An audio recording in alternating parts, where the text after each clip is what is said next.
Hello everyone, my name is Sam, short for Samantha. Today I will be discussing the recent steps taken towards reconciliation in the Canadian legal system, specifically for the Cree Nation. Wahkotowan is the Cree belief in the interconnectedness and interdependence of all things. The concept is one of the central components of traditional Cree law. The CBC article I chose was focused on the Reconciliation Wahkotowan conference hosted at the University of Alberta. It was the last of a three-part series of reconciliation conferences held across Canada for the country's 150th anniversary. The University of Alberta hosted academics, elders, and students to discuss how to incorporate Indigenous reconciliation into Canadian law. Among the speakers at the conference was Richard Feehan, Alberta's Minister of Indigenous Relations, who highlighted that this discussion around Indigenous law in Canada is at a turning point.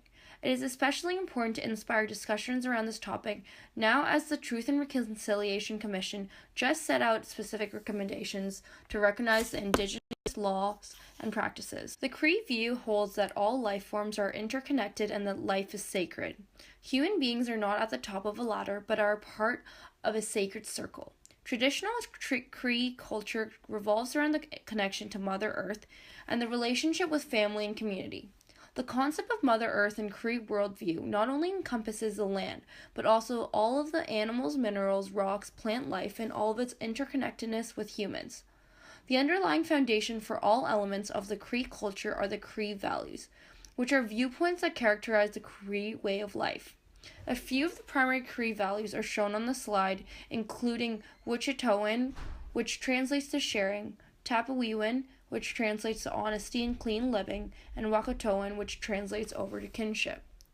Focusing on Wahkotowan, the concept of kinship involves respect for one another and a way of interacting. The concept of Wahkotowan encompasses human relationships and relationships with animals, the world of nature, and the spirit world. In the article, Alan Hanna, who is a lawyer, highlights this in the example of killing an animal.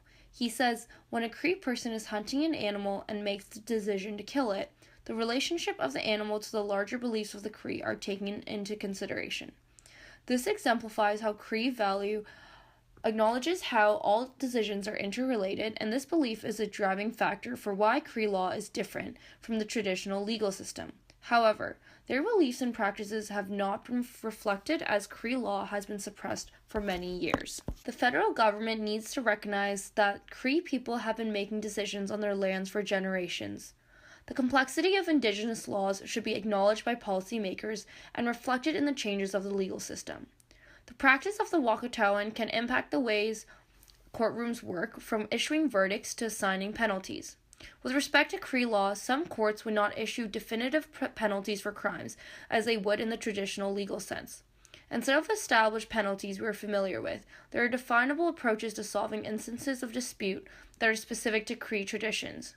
These approaches could take place out of the traditional courtroom, and the punishment for illegal acts can be enforced differently with respect to the role of different authoritative decision-makers, including elders.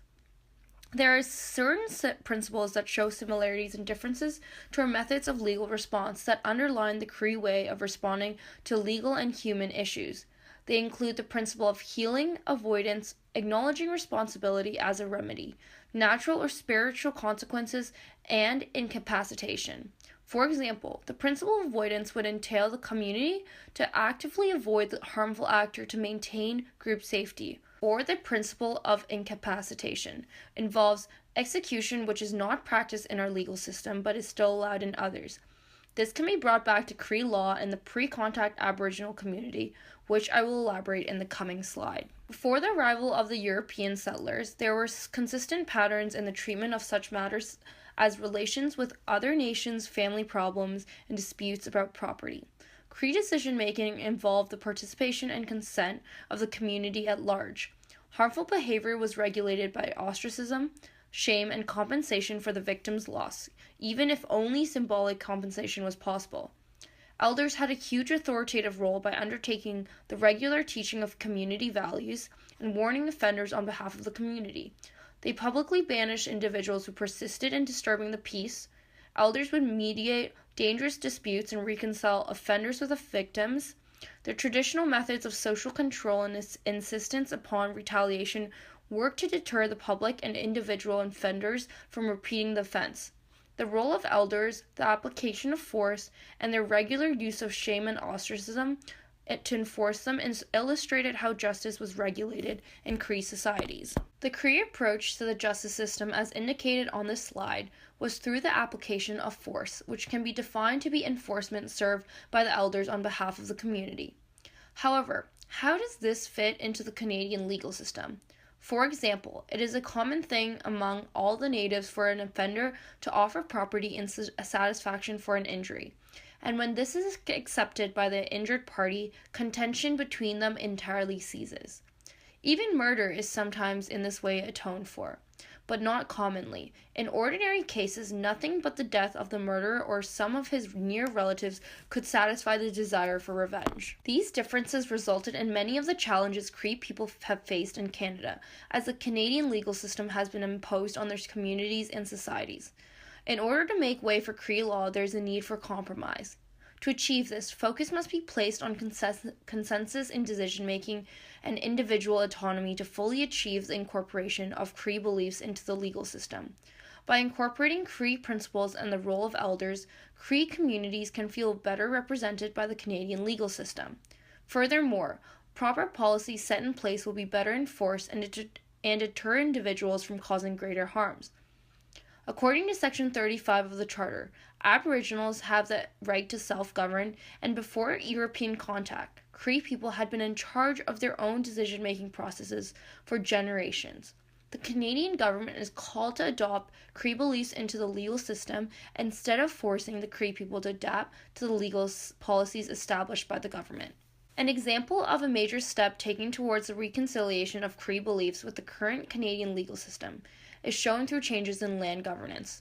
The Agreement on Cree Nation Governments was the first modern Indigenous land claims agreement and treaty comprehensive regime of Cree self-governance on lands.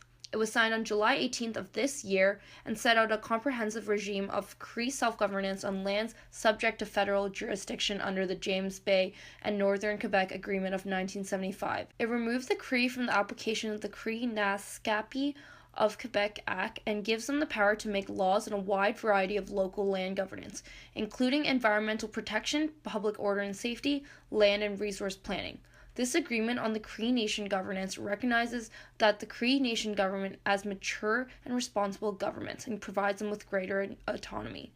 It marks another advance in Cree nation building and in its nation-to-nation relationship with Canada. Thank you so much for listening, and I hope you enjoyed the presentation.